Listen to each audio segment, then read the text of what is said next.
سورة النصر دقي أعوذ بالله من الشيطان الرجيم بسم الله الرحمن الرحيم إذا جاء نصر الله والفتح ورأيت الناس يدخلون في دين الله أفواجا فسبح بحمد ربك واستغفره إنه كان توابا الله की मतें लाकलब मतमदा अमसुंग माई पाक पदु यौरक लबदा नंगना उरे मीसिंगना अल्लाह की धर्मदा चंगलक पदु संगु संगु अदुना मतिक मंगान सक सोलो थागतुना नंगी रप्पु अदुगा हाइजरो मंगोंदा ngakpinaba tasengamak madi matam khodingda ningamdana hanjinjarappabu yabibani kana adon harse rasulullah sallallahu alaihi wasallam harse ini penulis guru laega islam peroni musliman nabi ne hana nangina tamam laega alagi mating haduna ngi budu pangnewa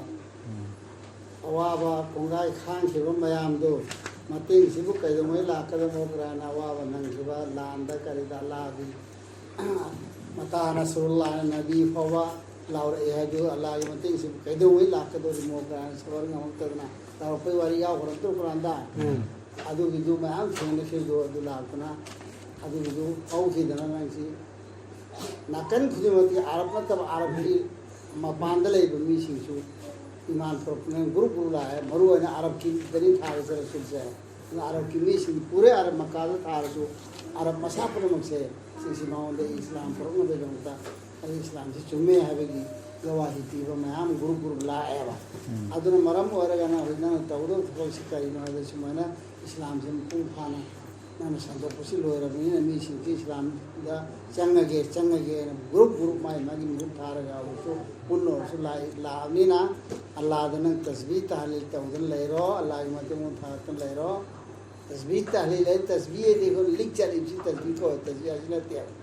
ऐसी तस्बीह की मरू ने लिख चल ना ऐसी भी तस्बीह की कोट ने वसना तस्बीह है भी अर्थ है अल्लाह की मते मगुन थागत पा सुभान अल्लाह अल्हम्दुलिल्लाह आय सिंग से अल्लाह की सैथाबा अल्लाह की मते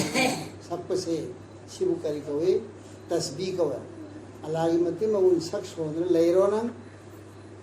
मागी मते मगुन थागटपगा लोइनना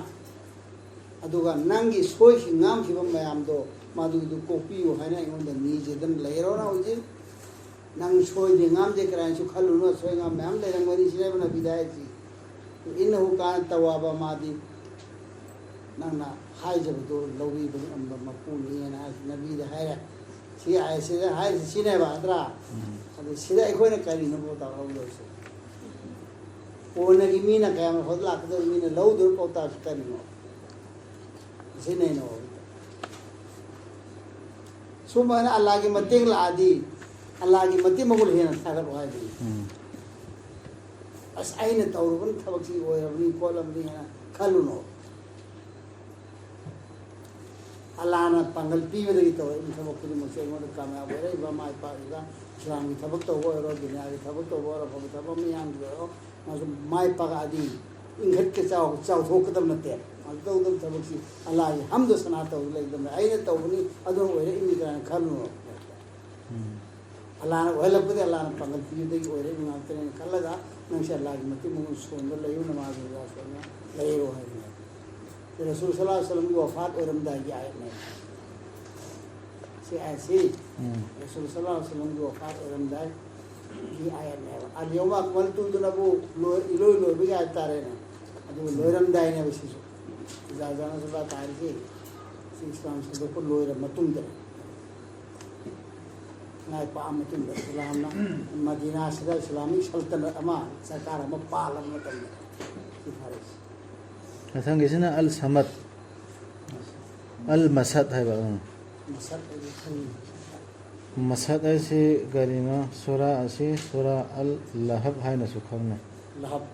लहब न सुखंगने आई वो ऐसे याव इतना वो लहब है ना अदु जो याव है ना सूरा लहब सुकवी अदगी नसर सुकवी मसद मसद सुकवी बा निम मसद है याव तो ममेदा जो वाही दी मतु इन मसद है याव वाही दी याव बगी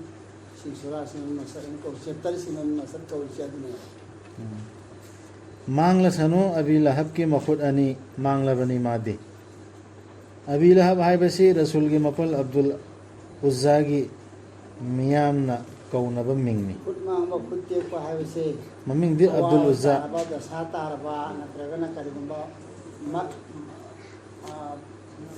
ꯃꯥꯡꯇꯥꯛꯄ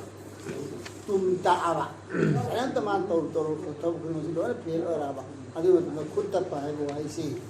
ꯑꯔabꯇ ꯁꯤꯖꯤꯟꯅꯩꯕ ꯑꯗꯨꯒꯤ ꯃꯍꯧꯔꯥꯅꯦꯕꯁꯦ ꯑꯗꯨꯅꯤ ꯍꯥꯏꯁꯤ ꯃꯥꯡꯂꯁꯅꯨ ꯇꯥꯛꯂ ꯇꯨꯝꯂꯁꯅꯨ ꯑꯩꯅ ꯍꯥꯜꯇꯜꯂꯁꯨ ꯌꯥꯏ ꯍꯥꯏꯕꯁꯤ ꯗꯨꯋꯥꯗꯁꯨ ꯄꯥꯁ ꯇꯦꯟꯁ ꯁꯤꯖꯤꯟꯅꯩꯕ ꯑꯔꯕꯤꯗ ꯗꯨꯋꯥꯁꯤ ꯄꯥꯁ ꯇꯦꯟꯁ ꯑꯣꯏꯕ ꯃꯥꯡꯂꯦ ꯍꯥꯏꯌꯦꯕ ꯃꯥꯡꯂꯁꯅꯨ ꯍꯥꯏꯕꯁꯦ ꯃꯥꯡꯂꯦ ꯍꯥꯏꯕ ꯋꯥꯍꯩꯁꯦ ꯍꯥꯏꯌꯦꯕ ꯑꯩꯈꯣꯏꯗ ꯍꯟꯕ ꯀꯥꯟꯗ ꯄꯥꯁ ꯇꯦꯟꯁ ꯑꯣꯏꯌꯦꯕ ꯑꯗꯨꯏꯗꯨ ꯃꯥꯡꯂꯁꯅꯨ ꯍꯥꯏꯅ ꯍꯜꯂꯁꯨ ꯌꯥꯏ ꯁꯤꯁꯦ ꯇꯥꯛꯂ ꯇꯨꯝꯂꯁꯅꯨꯕꯗꯣ ꯑꯂꯥꯟ ꯇꯧꯕꯅꯦꯕ ꯑꯕꯨ ꯂꯍꯕꯁꯤ ꯑꯕꯨ ꯂꯍꯕꯁꯤꯒꯤ ꯁꯤꯗ ꯃꯈꯥꯗ ꯏꯔꯤꯁꯤ ꯑꯕꯤ ꯂꯍab ꯍꯥꯏꯕꯁꯤ ꯔꯁꯨꯜꯒꯤ ꯃꯄꯜꯅꯦꯕ ꯃꯥꯒꯤ ꯃꯃꯤꯡꯅ ꯀꯔꯤ ꯀꯧꯏ ꯑब्ꯗꯨꯜ ꯎꯖꯥ ꯑब्ꯗꯨꯜ ꯎꯖꯥꯒꯤ ꯅꯠꯇꯦ ꯑब्ꯗꯨꯜ ꯎꯖꯥꯒꯤ ꯃꯤꯌꯥꯝꯅ ꯀꯧꯅꯕ ꯃꯤꯡꯅꯤ ꯃꯥꯒꯤ ꯃꯃꯤꯡꯁꯦ ꯑब्ꯗꯨꯜ ꯎꯖꯥ ꯀꯧꯕꯖꯥꯠꯅꯤ ꯎꯖꯥꯅ ꯂꯥꯏꯌꯥꯡꯒꯤ ꯃꯃꯤꯡ ꯂꯥꯏꯗꯨꯒꯤ ꯕꯟꯗꯥ ꯍꯥꯏꯅ ꯃꯥꯅ ꯕꯟꯗꯥ ꯇꯧꯕ ꯑꯗ ꯀꯔꯤ ꯀꯥꯁꯃꯤꯔ ꯀꯔꯤ ꯂꯥꯛꯄ ꯃꯈꯩꯅ ꯑꯖꯃꯦꯔꯗ ꯂꯥꯛꯂꯤꯕ ꯀꯥꯡꯕꯨꯁꯤꯡꯗꯨꯅꯅꯦ ꯀꯔꯤ ꯑꯖꯃꯦꯔꯒꯤ ꯃꯨꯏꯗꯨꯟ ꯆꯤꯁꯇꯤꯗꯣ ꯆꯤꯁꯇꯤ ꯈ꯭ꯋꯥꯖꯥ ꯍꯣꯏꯅꯦ ꯑꯗꯨ ꯍꯥꯏꯕꯗꯣ ꯑꯗꯨ ꯄꯛꯆꯤꯟꯅꯔꯒꯅꯦ ꯑꯗꯨꯒꯤ ꯒꯨꯂꯥꯝ ꯍꯥꯏꯅ ꯀꯧꯅꯩꯑꯕ ꯑꯗꯨꯃꯥꯏꯅ ꯑꯜꯂꯥꯍꯒꯤ ꯒꯨꯂꯥꯝ ꯍꯥꯏꯗ꯭ꯔꯦꯕ ꯀꯔꯤ ꯀꯧꯔꯦ ꯃꯨꯏꯗꯨꯟ ꯆꯤꯁꯇꯤꯒꯤ ꯒꯨꯂꯥꯝ ꯍꯥꯏꯅ ꯀꯧꯅꯩ ꯑꯗꯨꯒꯤ ꯃꯑꯣꯡꯗ ꯑꯔꯕꯇꯁꯨ ꯍꯣꯏ ꯎꯖꯥ ꯍꯥꯏꯅ ꯀꯧꯕ ꯑꯩꯈꯣꯏꯅ ꯂꯥꯠꯂꯤꯕ ꯂꯥꯏꯁꯦ ꯁꯤꯁꯤꯒꯤ ꯕꯟꯗꯥꯅꯦꯕ ꯑꯩꯁꯦꯅ ꯃꯥꯅ ꯑब्ꯗꯨꯜ ꯎꯖꯥ ꯀꯧꯕ ꯋꯥꯅꯤ ꯃꯅꯨꯡꯒꯤ ꯇꯣꯟꯕꯅꯦꯕ ꯃꯥꯅ ꯊꯣꯟꯕꯁꯦ ꯃꯄꯥ ꯃꯥꯅ ꯊꯣꯟꯕ ꯃꯥꯏ ꯃꯃꯤꯠ ꯃꯃꯥꯏꯗꯨ ꯌꯥꯝ ꯉꯧꯕ ꯉꯥꯡꯁꯤꯡ ꯉꯥꯡꯕ ꯃꯩ ꯇꯧꯕ ꯑꯗꯨꯒꯤ ꯂꯍꯕꯇꯨ ꯈꯪꯅꯕ ꯂꯍab ꯀꯧꯔꯤꯕꯅ ꯌꯥꯝ ꯐꯖꯕ ꯌꯥꯝ ꯐꯖꯕ ꯃꯃꯥꯏ ꯃꯩꯕꯨꯟ ꯇꯧꯅ ꯇꯧꯕ ꯏꯊꯣꯛꯄꯅꯤ ꯃꯩꯕꯨꯟꯁꯤ ꯉꯥꯡꯗꯧ ꯐꯖꯗ꯭ꯔꯣ ꯂꯍab ꯑꯗꯤ ꯃꯩꯕꯨꯟꯗꯨ ꯃꯩ ꯀꯥꯟꯅꯍꯜꯂꯔꯣꯏ ꯃꯉꯣꯟꯗ ꯃꯥꯒꯤ ꯂꯟ ꯊꯨꯝꯅ ꯑꯃꯁꯨꯡ ꯃꯥꯅ ꯇꯥꯟꯁꯤꯟꯖꯕꯗꯨꯅ ꯆꯥꯛꯂꯒꯅꯤ ꯃꯥ ꯃꯩꯔꯤ ꯊꯣꯛꯅ ꯆꯥꯛꯄ ꯃꯩꯗ ꯑꯗꯨꯒ ꯃꯥꯒꯤ ꯅꯨꯄꯤꯗꯨ ꯁꯤꯡ ꯀꯣꯛꯊꯣꯡ ꯄꯨꯕꯤꯗꯨ ꯌꯦꯠꯁꯤꯜꯂꯒꯅꯤ ꯃꯥꯒꯤ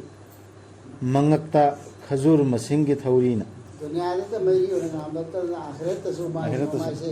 ꯑꯁꯦꯡꯕꯒꯤ ꯃꯩꯗꯨꯅ ꯃꯩꯔꯤ ꯑꯣꯏꯅ ꯃꯩꯔꯤ ꯆꯥꯛꯑꯦ ꯃꯥꯒꯤ ꯅꯨꯄꯤꯗꯨꯁꯨ ꯔꯁꯨꯜꯒꯤ ꯅꯨꯄꯤꯁꯨ ꯌꯥꯝ ꯃꯥꯒꯤ ꯔꯁꯨꯜꯒꯤ ꯍꯦꯛ ꯃꯄꯜꯅꯤ ꯔꯁꯨꯜꯒꯤ ꯍꯦꯛꯇ ꯃꯄꯜ ꯃꯄꯥꯒ ꯄꯣꯛꯃꯤꯟꯅꯕ ꯃꯊꯪꯒꯤꯁꯤꯅ ꯑꯜ ꯏꯈ꯭ꯂꯥꯁ ꯍꯥꯏꯌꯨ ꯃꯥꯗꯤ ꯑꯜꯂꯥꯍꯅꯤ ꯑꯕꯨ ꯖꯍꯜ ꯈꯣꯏꯗꯤ ꯄꯣꯛꯃꯤꯟꯅꯗꯦ ꯑꯃꯠꯇꯅꯤ ꯇꯣꯉꯥꯟꯕꯅꯤ ꯃꯇꯣꯜ ꯑꯣꯏꯔꯁꯨ ꯍꯥꯏꯌꯨ ꯃꯥꯗꯤ ꯑꯜꯂꯥꯍꯅꯤ ꯑꯃꯠꯇꯅꯤ ꯑꯜꯂꯥꯍꯗꯤ ꯃꯨꯠꯅꯥꯏꯗꯕꯅꯤ ꯃꯊꯟꯇ ꯂꯦꯞꯆꯕꯅꯤ ꯄꯣꯛꯇꯦ ꯃꯥꯅ ꯀꯅꯥꯕꯨꯁꯨ ꯑꯗꯨꯒ ꯀꯅꯥꯅꯁꯨ ꯄꯣꯛꯂꯛꯄ ꯅꯠꯇꯦ ꯃꯥꯕꯨ ꯂꯩꯇꯕꯅꯤ ꯃꯥꯒ ꯃꯥꯟꯅꯕ ꯀꯅꯥ ꯑꯃꯠꯇ ꯑꯁꯤꯅ ꯑꯩꯈꯣꯏꯅ ꯀꯨꯜ ꯍꯨꯋꯜꯂꯥꯍꯨ ꯑꯍꯗ ꯁꯣꯟꯕ ꯁꯨꯔꯥꯗꯣ ꯀꯨꯜꯍꯨꯋꯜꯂꯥꯍꯒꯤ ꯑꯥꯔꯊꯁꯦ ꯑꯃꯨꯛꯀ ꯍꯟꯅ ꯄꯥꯕꯅꯦ ꯐꯖꯅ ꯍꯥꯏꯌꯨ ꯃꯥꯗꯤ ꯑꯜꯂꯥꯍꯅꯤ ꯀꯨꯜꯍꯨꯋꯜꯂꯥꯍ ꯑꯃꯠꯇꯅꯤ ꯑꯩꯈꯣꯏꯅ ꯁꯣꯜꯂꯤꯗꯣ ꯑꯗꯨꯒꯤ ꯑꯥꯔꯊꯅꯤ ꯍꯥꯏꯔꯤꯁꯤ ꯑꯩꯈꯣꯏꯅ ꯍꯥꯏꯔꯤꯁꯤ ꯑꯜꯂꯥꯍ ꯌꯦꯡꯉꯨ ꯍꯥꯏꯌꯨ ꯃꯥꯗꯤ ꯑꯜꯂꯥꯍꯅꯤ ꯑꯃꯠꯇꯅꯤ ꯃꯊꯟꯇꯅꯤ ꯑꯃꯈꯛꯇꯅꯦꯕ ꯔꯁꯨꯜꯗꯅꯤ ꯍꯥꯏꯔꯤꯁꯤ ꯅꯠꯇ꯭ꯔ ꯑꯩꯈꯣꯏꯉꯣꯟꯗꯅꯤ ꯍꯥꯏꯔꯤꯁꯤ ꯑꯜꯂꯥꯍꯗꯤ ꯑꯜꯂꯥꯍꯗꯤ ꯈꯜꯂꯣ ꯑꯜꯂꯥꯍꯗꯤ ꯃꯨꯠꯅꯥꯏꯗꯕꯅꯤ ꯃꯊꯟꯇ ꯂꯦꯞꯆꯕꯅꯤ ꯃꯉꯣꯟꯗ ꯀꯔꯤꯒꯨꯝꯕ ꯄꯣꯠ ꯑꯃꯒꯤ ꯗꯔꯀꯥꯔ ꯂꯩꯇꯕ ꯃꯤꯒꯤꯁꯨ ꯄꯣꯠꯀꯤꯁꯨ ꯀꯔꯤꯒꯨꯝꯕ ꯗꯔꯀꯥꯔ ꯂꯩꯇꯕ ꯃꯊꯟꯇ ꯂꯩꯇꯕ ꯍꯥꯏꯅ ꯍꯜꯂꯤꯁꯦ ꯃꯨꯠꯁꯨ ꯃꯨꯠꯄ ꯅꯥꯏꯗ꯭ꯔꯕ ꯂꯣꯏꯕ ꯅꯥꯏꯗ꯭ꯔꯕ ꯁꯃꯠ ꯑꯕꯤꯒꯤ ꯑꯥꯔꯊꯁꯤ ꯄꯥꯛꯆꯥꯎ ꯃꯥꯒꯤ ꯑꯥꯔꯊꯁꯤ ꯀꯔꯤꯅꯣ ꯍꯥꯏꯕꯗ ꯃꯥꯅꯗꯤ ꯀꯅꯥꯒꯨꯝꯕ ꯌꯨꯝꯗ ꯇꯥꯡꯖꯗꯕ ꯑꯗꯨ ꯃꯉꯣꯟꯗ ꯂꯣꯏꯅ ꯇꯥꯡꯖꯕ ꯑꯗꯨ ꯄꯣꯠꯇꯨ ꯑꯗꯨꯒꯤ ꯃꯤꯗꯨ ꯑꯗꯨꯒꯤ ꯄꯥꯔꯁꯅꯦꯂꯤꯇꯤꯗꯨ ꯑꯗꯨꯗꯣ ꯑꯜꯂꯥꯍ ꯀꯧꯋꯦ ꯑꯜꯂꯥꯍꯒꯤ ꯁꯤꯐꯠ ꯂꯩꯔꯤꯁꯤ ꯑꯜꯂꯥꯍ ꯃꯁꯤꯕꯨ ꯀꯅꯥꯗ ꯇꯥꯡꯖꯩ ꯀꯅꯥꯝ ꯇꯥꯡꯖꯗꯕ ꯃꯥꯗꯤ ꯄꯣꯛꯇꯦ ꯃꯥ ꯉꯥꯛꯇꯅꯤꯗꯅ ꯃꯉꯣꯟꯗ ꯇꯥꯡꯖꯗꯕ ꯑꯃꯐꯥꯎ ꯌꯥꯎꯔꯣꯏ ꯃꯥꯅ ꯁꯦꯡ ꯉꯥꯛꯇꯅꯤ ꯑꯗꯨꯒꯤ ꯑꯥꯔꯊꯁꯤ ꯀꯔꯤꯅꯣ ꯁꯃꯠꯁꯦ ꯄꯣꯛꯇꯦ ꯃꯥꯅ ꯀꯅꯥꯕꯨꯁꯨ ꯀꯅꯥꯝꯇꯁꯨ ꯄꯣꯛꯇꯦꯕ ꯑꯗꯨꯒ ꯀꯅꯥꯅꯁꯨ ꯄꯣꯛꯂꯛꯄ ꯅꯠꯇꯦ ꯃꯥꯕꯨ ꯃꯥꯏ ꯃꯄꯥꯁꯨ ꯂꯩꯕ ꯅꯠꯇꯦ ꯃꯄꯥ ꯃꯥꯁꯨ ꯂꯩꯇꯦ ꯃꯥꯅ ꯃꯆꯥꯁꯨ ꯁꯦꯝꯕ ꯂꯩꯇꯦ ꯃꯄꯥ ꯑꯣꯏꯗꯣꯏꯅꯤ ꯂꯩꯇꯕꯅꯤ ꯃꯥꯒ ꯃꯥꯟꯅꯕ ꯀꯅꯥ ꯑꯃꯠꯇ ꯃꯥꯒ ꯃꯥꯟꯅꯕ ꯀꯅꯥꯝꯇ ꯂꯩꯇꯦꯕ ꯑꯩꯈꯣꯏꯅ ꯏꯁꯥ ꯑꯂꯩꯍꯤ ꯁꯂꯥꯝ ꯑꯜꯂꯥꯍꯒꯤ ꯃꯄꯥꯅꯤ ꯍꯥꯏꯕꯗꯣ ꯑꯜꯂꯥꯍꯒꯤ ꯃꯆꯥꯅꯤ ꯍꯥꯏꯕꯗꯣ ꯃꯄꯥꯁꯨ ꯅꯠꯇꯦ ꯀꯅꯥꯒꯨꯝꯕꯅ ꯑꯩ ꯃꯄꯨꯅꯤ ꯍꯥꯏꯔꯛꯑꯣ ꯑꯜꯂꯥꯍꯅꯦꯅ ꯑꯗꯨꯗꯤ ꯑꯜꯂꯥꯍꯒ ꯃꯥꯟꯅꯕꯗꯤ ꯀꯅꯥꯝ ꯂꯩꯇꯕꯅꯤꯅ ꯁꯤꯒꯨꯝꯕꯁꯤ ꯂꯩꯇ꯭ꯔ ꯁꯤ ꯒꯨꯟꯁꯤ ꯂꯩ ꯆꯦꯛ ꯇꯧ ꯇꯥꯕ ꯃꯥꯁꯤ ꯄꯣꯛꯄ꯭ꯔꯥ ꯄꯣꯛꯏꯕ꯭ꯔꯥ ꯄꯣꯛꯇꯕ꯭ꯔꯥ ꯀꯅꯥꯅꯣ ꯍꯥꯏꯕꯗꯣ ꯑꯜ ꯐꯂꯛ ꯃꯊꯪꯒꯤꯁꯤ ꯍꯥꯏꯌꯨ ꯑꯩꯅ ꯆꯪꯖꯐꯝ ꯂꯧꯖꯔꯤ ꯅꯣꯡꯉꯥꯜꯂꯛꯄꯒꯤ ꯔꯞꯇ ꯀꯟꯕꯤꯅꯕ ꯐꯠꯇꯕꯗꯨꯗꯒꯤ ꯃꯥꯅ ꯁꯦꯝꯗꯣꯛꯈꯤꯕ ꯑꯜꯂꯥꯍꯅ ꯁꯦꯝꯗꯣꯛꯈꯤꯕ ꯐꯠꯇꯕꯁꯤꯡꯗꯨ ꯑꯩ ꯀꯟꯕꯤꯅꯕ ꯆꯪꯖꯔꯤꯑꯅ ꯍꯥꯏꯌꯣ ꯗꯨꯋꯥ ꯃꯟꯇꯔꯝꯅꯤ ꯑꯗꯨꯒ ꯑꯃꯝꯕꯒꯤ ꯐꯠꯇꯕꯗꯨꯗꯒꯤ ꯃꯗꯨꯅ ꯀꯨꯞꯁꯤꯜꯂꯛꯄꯗ ꯑꯃꯁꯨꯡ ꯀꯤꯁꯤꯗ ꯀꯥꯝꯕꯁꯤꯡꯒꯤ ꯐꯠꯇꯕꯗꯨꯒꯤ ꯀꯤꯁꯤꯗ ꯀꯥꯝꯕꯁꯤꯡꯒꯤ ꯐꯠꯇꯕꯗꯨꯗꯒꯤ ꯑꯗꯨꯒ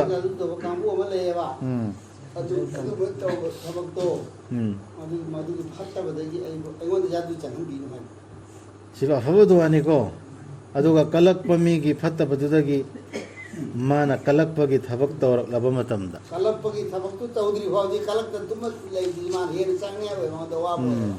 ꯀꯜꯂꯛꯄꯗꯨꯅ ꯃꯔꯝ ꯑꯣꯏꯔꯒ ꯃꯥꯅ ꯃꯤꯗꯨ ꯃꯥꯡꯅꯕ ꯇꯧꯔꯛꯑꯗꯤ ꯐꯠꯇꯕ ꯑꯣꯏꯔꯦꯗꯅ ꯃꯤꯗꯨꯒꯤꯗꯃꯛꯇ ꯑꯗꯨꯅ ꯑꯗꯨꯒꯤ ꯃꯇꯝꯗꯨꯅ ꯃꯥꯅ ꯀꯜꯂꯛꯀꯦ ꯀꯜꯂꯛꯎ ꯑꯩꯉꯣꯟꯗ ꯀꯥꯏꯗ꯭ꯔꯤ ꯐꯥꯎ ꯑꯩꯉꯣꯟꯗ ꯍꯦꯛꯇ ꯑꯀꯥꯏꯕ ꯄꯤꯗ꯭ꯔꯤ ꯐꯥꯎꯗ ꯀꯩꯁꯨ ꯀꯥꯏꯗꯦꯕ ꯑꯗꯨꯒꯨꯝꯕ ꯐꯠꯇꯕꯗꯣ ꯂꯥꯛꯄꯗꯣ ꯃꯥꯒꯤ ꯍꯦꯟꯗꯤ ꯀꯜꯂꯤꯗꯕ ꯁꯤꯒꯤ ꯗꯨꯋꯥꯁꯤꯡ ꯏꯁꯥ ꯏꯁꯥꯅ ꯁꯣꯟꯒꯗꯕꯅꯤ ꯃꯥꯏꯕ ꯑꯩꯈꯣꯏꯁꯨ ꯁꯤ ꯇꯥꯛꯀꯗꯕꯗꯨꯅ ꯃꯈꯣꯏꯒꯤ ꯀꯔꯕꯥꯔꯗ ꯌꯥꯔꯛꯇꯕꯅꯤꯅ ꯑꯇꯣꯞꯄ ꯃꯌꯥꯝ ꯇꯥꯛꯄ ꯁꯤ ꯅꯠꯇꯕꯤꯗ ꯄꯥꯡꯒꯟ ꯃꯥꯏꯕ ꯃꯌꯥꯝ ꯂꯩꯗꯅ ꯁꯤ ꯇꯥꯛꯀꯟꯗꯦꯗꯅ ꯃꯈꯣꯏꯅ ꯑꯇꯣꯞꯄꯁꯨ ꯀꯩ ꯀꯩꯅꯣ ꯃꯌꯥꯝ ꯑꯃ ꯀꯥꯇꯨꯀꯔ ꯃꯊꯪꯒꯤꯁꯤꯅ ꯑꯟꯅꯥꯁ ꯍꯥꯏꯌꯨ ꯑꯩꯅ ꯆꯪꯖꯐꯝ ꯂꯧꯖꯔꯤ ꯃꯤꯑꯣꯏꯕꯒꯤ ꯔꯞꯇ ꯁꯤꯁꯨ ꯑꯐꯕ ꯗꯨꯋꯥꯅꯤ ꯃꯤꯑꯣꯏꯕꯒꯤ ꯅꯤꯡꯊꯧꯔꯦꯟꯗ ꯑꯗꯨꯗꯤ ꯈ꯭ꯋꯥꯏ ꯃꯔꯨ ꯑꯣꯏꯕ ꯑꯃꯅ ꯆꯪꯖꯔꯤ ꯑꯩꯅ ꯆꯪꯖꯔꯤ ꯍꯥꯏꯌꯨ ꯍꯥꯏꯔꯁꯤ ꯇꯧꯍꯤꯗꯀ ꯃꯔꯤ ꯂꯩꯅꯗ꯭ꯔꯣ ꯑꯜꯂꯥꯍꯗ ꯆꯪꯖꯗꯅ ꯃꯣꯏꯁꯤ ꯍꯦꯟꯅ ꯆꯪꯖꯔꯒ ꯅꯤꯔꯥꯕꯗꯕꯨ ꯃꯥ ꯑꯇꯣꯞꯄ ꯂꯥꯛꯈꯤ ꯑꯇꯣꯞꯄꯅ ꯍꯥꯏꯕ ꯏꯟꯈꯤꯗ꯭ꯔꯅꯤ ꯑꯗꯨ ꯑꯇꯣꯞꯄꯅ ꯍꯥꯏꯕꯁꯨ ꯏꯟꯕ ꯃꯤꯛꯁꯁꯨ ꯇꯧꯕ ꯑꯗꯨꯗꯩ ꯗꯨꯋꯥꯁꯨ ꯑꯃ ꯇꯧꯕ ꯆꯪꯖꯐꯝꯁꯨ ꯑꯜꯂꯥꯍꯗꯁꯨ ꯅꯤꯕ ꯑꯇꯣꯞꯄꯒꯤꯁꯨ ꯑꯃꯨꯛꯀ ꯇꯧꯔꯨꯕ ꯃꯤ ꯁꯤꯔꯛ ꯇꯧꯕ ꯃꯤ ꯁꯤꯔꯛꯀꯤ ꯃꯅꯝ ꯅꯝꯕ ꯊꯕꯛ ꯇꯧꯕ ꯃꯤꯗꯨꯔꯗꯤ ꯀꯃꯥꯏꯅ ꯁꯤ ꯗꯨꯋꯥꯁꯤ ꯄꯥꯟꯒꯅꯤ ꯄꯥꯟꯕ ꯍꯧꯅꯗꯦ ꯑꯗꯨꯒꯤ ꯇꯧꯕ ꯃꯇꯝꯗ ꯀꯨꯜ ꯍꯥꯏꯕ ꯋꯥꯍꯩꯁꯦ ꯔꯁꯨꯜꯅ ꯌꯥꯎꯔꯝꯗꯦ ꯀꯨꯜ ꯋꯥꯍꯩ ꯀꯨꯔꯥꯟꯒꯤ ꯑꯥꯏꯅꯤꯗꯅ hayu hai bener si mantar makhala hai mantar si hayu solo hai natro kuli ga arte hayu hai bener natra ador di auzu de hogada horaga ikon da ta auzu ya rabbi auzu billahi minash shaitanir rajim sire hogada wawal tawradi so mai ta hoda mera adu yan tawba yade hai be wante kuliyana tawrde artha dukha chanadre hayu aina changjafam laujari mioi rapta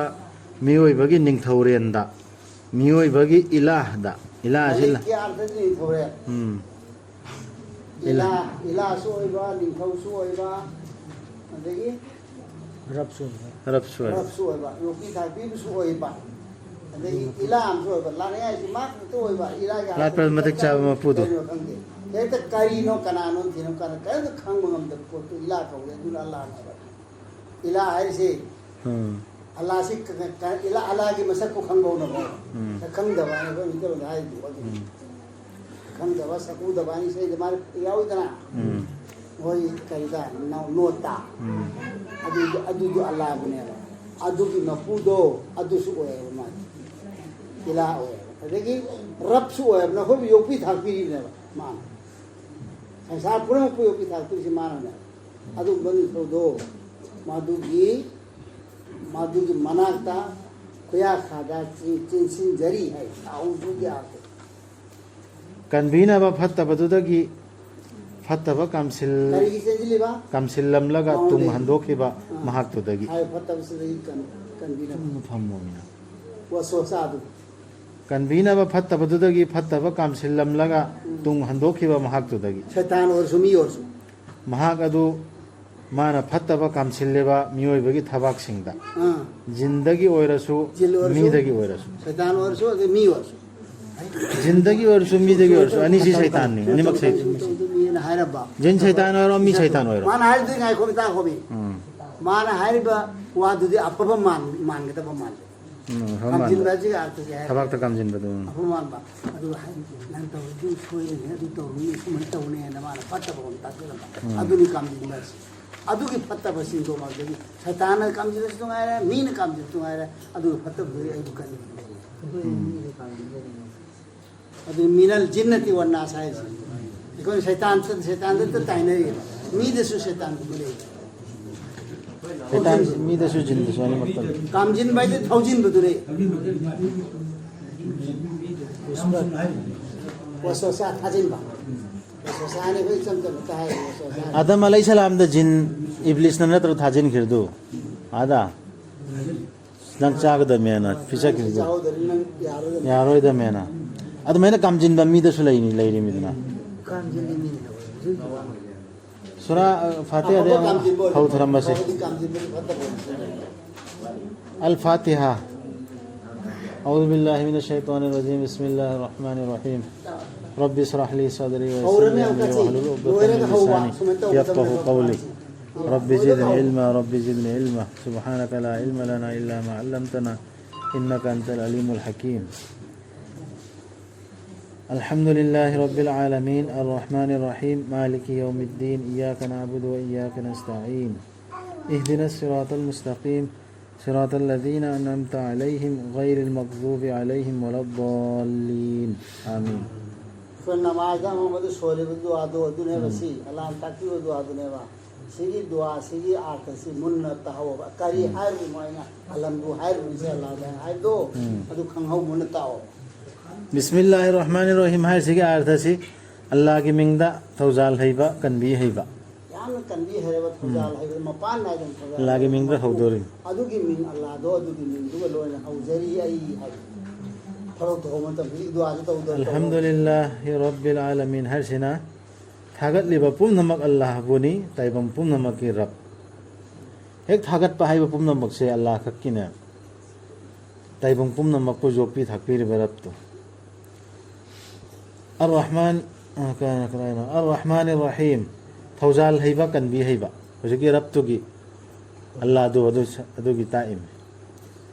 अदरगी मालिक यौमिद्दीन थौबुरेल वयल विचार नुमित की थौबुरेल ने अदुई मतुंग दम को दुआ ताए नंग तबुनी इय्याका नअबुदु व इय्याका नस्तईन नंग तबुनी अखोइना लाचरिबा नंगोंदगी तनी अखोइना मतेंग नी जरिबा अगर वही कर हायर रे दुन आइना ममांगदा अल्हम्दुलिल्लाह रब्बिल आलमीन अर्रहमानिर रहीम मालिक यौमिद्दीन इय्याका नअबुदु व इय्याका नस्तईन से भौसी थागत वही हातनी को थागत वही देखरा नीबाव करे इय्याका नअबुदु व इय्याका नस्तईन सिन मतंग लाइसना इदिन सिरातल सिदगी नीबाव रब आहां द थागत वही हातो रंबा अदे थागत मतुंग द नीबाव रे अल्लाह द करिया नंग तबुनी अखोइना लाचरिबा नंगोंदगी तनी अखोइना मतेंग नी जरिबा अखोइ नमाज सोल जिन ते छबवाने लमजिंग बियो अखोइबु लंबी दुदा चुमद्रिंग चुमबा लंबी दुदा नंगना करम लंबी दनो अखे दिन की मरम से करम लंबी से कदम न हज नंग तर खंगे खंग मनते अदु लंबी असेम बदो मदो चत पंगम बै बांगल पीना बी है लंबी दुदा नंगना मखोइदा थौजाल तौबीख्रबा सिंगदुगी नत्तना नंगना मखोइदा सौबी नत्तबा नंगना मखोइदा सौबीख्रबा सिंगदुगी नत्रगा लंफैनख्रबा सिंगदुगी लंफैनख्रबा सिंग चखे लंबी दनो ते असेम बसरात लंबी दो सिगी सूरा फातिहा अलहम्दु से सिगी तफसीर कुरान मसा पुंबसी थागलिबा पुनम अल्लाह पुनि हरसी लोइना सिरा थेंगनरनी थौजाल हैबा कनबी हैबजे कनानो संदोना थेंगनरनी जान से कर मन तो थौबुरेल वयल बिचार नुमित कर मेना वयल तौनी हैबसी सि थेंगनरने कुरान सिरा अदरगी नंग खक्ता मा खक्ता कर मैं लाट कनी मवोंद त कर मतेंग नी गनी सि पुन्न थेंगनरनी संदोना नंग खता औरानी लमजिंग भी अखोइबु लंबी दुदा चुंद्रिंग चुंब लंबी सि थेंगनरनी करिनो दो सेंगना संदोन तागमनी अदर लंफैना खरिबा लमांगना कनसि कना कनानो कर मै मवोंदना ओंगना दुदि औरमनी सिगी बे खाने अब कुरान सिगी आयत तरेत से तरेत ल तरुला आयत तरेत से सिगी सि खंगना बैनि कुरान से दोना बागदर कुरान मसा पुंबस जी लोयबा हवन हाद दो दी बिस्मिल्लाहिर रहमानिर रहीम लोयबा अल हालुल मुर्तहिल सफर सी सिगी करियमा दौन गुसी लानगी गर्मी खंदे करमे गर्मी तो रे दुआ आयत अमनी हो बगा अमक थब अम तो हो ने अदु ने कोना हो जी को आसा अमक हो ꯁꯤ ꯊꯕꯛꯁꯤ ꯌꯥꯝ ꯃꯇꯦꯡ ꯆꯥꯎꯕ ꯑꯗꯨ ꯍꯥꯜꯂꯨꯟ ꯃꯨꯠꯇꯩ ꯂꯥꯏꯔꯤꯛꯁꯤ ꯃꯁꯤ ꯇꯧꯒꯗꯕꯅꯦ ꯀꯨꯔꯥꯟꯁꯤꯗꯤ ꯇꯤꯂꯥꯋꯠꯁꯤ ꯇꯧꯕ ꯀꯨꯔꯥꯟꯁꯤ ꯂꯣꯏꯕꯒ ꯑꯃꯨꯛꯀ ꯍꯧꯅꯕ ꯍꯣꯠꯅꯒꯗꯕꯅꯦ ꯑꯂꯤꯐ ꯂꯥꯝ ꯃꯤꯝ ꯃꯁꯤ ꯂꯥꯏꯔꯤꯛ ꯑꯃꯅꯤ ꯆꯤꯡꯅꯅꯤꯡꯉꯥꯏ ꯂꯩꯇ꯭ꯔꯕ ꯃꯁꯤꯗ ꯂꯝꯖꯤꯡꯅꯤ ꯆꯨꯝꯅ ꯆꯠꯆꯕꯁꯤꯡ ꯁꯤꯒꯤ ꯂꯥꯏꯔꯤꯛꯁꯤꯗ ꯀꯔꯤꯝꯇ ꯆꯤꯡꯅꯅꯤꯡꯉꯥꯏ ꯂꯩꯇ꯭ꯔꯦ ꯆꯨꯝꯅ ꯆꯠꯂꯤꯕ ꯃꯤꯁꯤꯡꯗꯣ ꯆꯠꯀꯦꯅ ꯈꯜꯂꯤꯕ ꯃꯤꯁꯤꯡꯗꯣ ꯑꯗꯨꯒꯤ ꯃꯤꯗꯨꯒꯤ ꯁꯤꯒꯤ ꯂꯥꯏꯔꯤꯛꯁꯤ ꯂꯝꯖꯤꯡꯅꯦ ꯆꯠꯂꯔꯣꯏ ꯑꯩꯗꯤ ꯑꯃꯁꯨ ꯌꯥꯅꯕ ꯑꯩꯒꯤ ꯃꯥꯅ ꯈꯜꯂꯤꯕꯗꯨ ꯅꯤꯡꯕ ꯉꯝꯅꯕꯒꯤ ꯆꯠꯂꯅꯤ ꯍꯥꯏꯕꯗꯨ ꯃꯤꯗꯨꯒꯤ ꯅꯠꯇꯦ ꯑꯩ ꯆꯨꯝꯅ ꯆꯠꯆꯒꯦꯅ ꯈꯟꯕ ꯃꯤꯗꯨ ꯑꯗꯨꯒꯤ ꯃꯤꯗꯨꯒꯤ ꯑꯗꯨꯒꯤ ꯃꯤꯗꯨꯒꯤ ꯀ꯭ꯋꯥꯂꯤꯇꯤ ꯈꯔ ꯃꯈꯥꯗ ꯇꯥꯒꯠ ꯌꯥꯝꯀ ꯎꯗꯕꯗ ꯊꯥꯖꯕꯁꯤꯡꯒꯤ ꯂꯦꯞꯄ ꯂꯩꯇꯅ ꯅꯃꯥꯖ ꯇꯧꯕꯁꯤꯡꯒꯤ ꯑꯃꯁꯨꯡ ꯃꯈꯣꯏꯗ ꯑꯜꯂꯥꯍꯅ ꯄꯤꯈꯤꯕꯗꯨꯗꯒꯤ ꯂꯥꯏꯔꯕꯗ ꯈꯔꯆ ꯇꯧꯕꯁꯤꯡꯒꯤ ꯁꯤꯁꯨ ꯑꯣꯏꯒꯗꯕ ꯃꯥꯒꯤ ꯀꯔꯤꯁꯤ ꯍꯧꯖꯤꯛꯀꯤ ꯃꯤꯁꯤꯒꯤ ꯑꯗꯨꯒ ꯅꯪꯉꯣꯟꯗ ꯊꯥꯗꯔꯛꯂꯤꯕꯗꯨ ꯔꯁꯨꯜꯗ ꯊꯥꯗꯔꯛꯂꯤꯕꯗꯣ ꯑꯃꯁꯨꯡ ꯅꯪꯒꯤ ꯃꯥꯡꯗ ꯊꯥꯗꯈꯤꯕꯁꯤꯡꯗꯨꯕꯨ ꯊꯥꯖꯕꯁꯤꯡꯒꯤ ꯑꯗꯨꯒ ꯑꯈꯦꯔꯠꯄꯨ ꯆꯦꯠꯅ ꯊꯥꯖꯕꯁꯤꯡꯒꯤ ꯀꯨꯔꯥꯟꯁꯤꯗ ꯔꯁꯨꯜꯗ ꯊꯥꯔꯛꯄ ꯆꯤꯊꯤꯅꯤꯗꯅ ꯑꯗꯨ ꯅꯪ ꯃꯥꯁꯤꯅ ꯔꯁꯨꯜꯅꯤꯗꯅ आदम अलैहिस्सलाम दे होना अल्लाह ना इस्लाम की नियम से कानून से थारा इमे पैगंबर ला अम मतक मनुंग द लाकरिब सिंह से लोइना जब माने है बसरियत से थारा खिरसी अदुदगी हमको इब्राहिम अलैहिस्सलाम दा चेना लेपनबा इस्लाम की युम्बी सिंह थारा एदना नियम कानून से जमाना थारा एबा अदुगी कानून दो फॉलो तौनबा अद्रो फॉलो तौनबा रसूल से अमुका अरोइब रसूल है अखोय मोहम्मद सल्लल्लाहु अलैहि वसल्लम से अदुगी मिल्लत अदुगी धर्म दुद लेपनबगी कुरान से हाना थारखिबा लारिक मयाम सहीफा मयाम अदुरगी अल्लाह की मैसेज मयाम दो अदुगिदु मयाम मिक्स तौजिनख्रिबा यानजिनख्रि मयाम अदुगिदु चुम्मे हैना सपोर्ट तौनबा कुरान से अमुका अचुम मरान खाइदोकनबा यचिनरी मयाम दु सेंगदोकनबा थारि कुरान सिना अरोइब ओइना हाइदि अखोइदा चेतना हानगी धर्म दु चेतना लेपनबगीदमक्ता हानगी नखोइना तौरमिबा मयामदुदा ओनबा बेदल मयामदु सेंगदोकनबा मा अरोइबा लाइनिना सिमतुंग लाइ अतोबला अरोयबा क्यामल गरदम फितै अरामबम यालिबम खैदो आराम से लालेन लोन खंदो हाजी को ओरो जकात को ओरो अमो मसला मयाम दो लालिबम खैदो लोन सेंगदोकनबा अदुगा हाजे से हाने तो हाने जो आदम अदु तोरे में हाजे अदु तोरो पुदो लानबा मैम से यावरी अदु चुंदो मखोइदु होजिके हाइरिमि सिंगसे उदबदा थाजरिबा अदुरगी लारिक सिंगदो थाजरिबा सेगेसिरसु थाजरिबा अदुगा आखिरत चेन थाजरिब सिंगसे मखोइदु लैरबनि लमजिंगदा मखोइगी रबकी अमसुंग मखोइदु मंगल ओइगदबा सिंगनि अदुइ मि सिंग सिबम तौरसिया रखमतुल्लाह अलैहि हानदगी इबादत सिंगसी लोइन तौरिब सिंगसी लोइना तौदला